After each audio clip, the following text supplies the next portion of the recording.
you could start the call with, do you already have a specific use case for AI in your business on your mind? And very often they might just say, no, I just saw your ad. Sounds interesting. I'm curious. Okay, cool.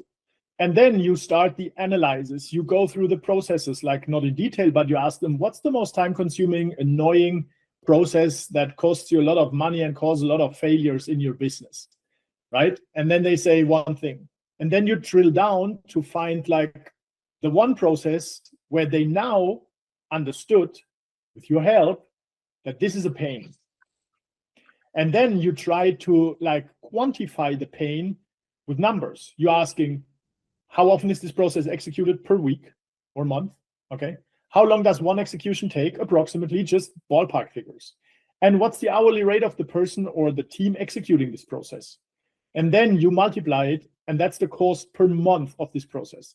Then you could ask for the pain. How often do you have to jump in because there are failures, right? And that's the emotional pain. And then you tell them, okay, look, so let's say 10K a month, that's your process costs, and it costs you an additional of 5 hours a week.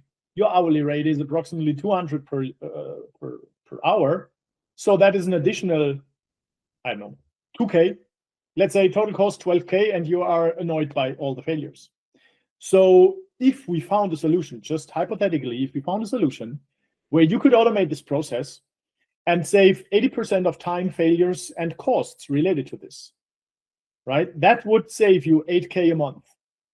Would you be able and willing to invest 30K, which means you get an ROI after 3 months, every single month? Would that financially make sense to you? That's how you start a conversation, right? And that's how you sell value-based.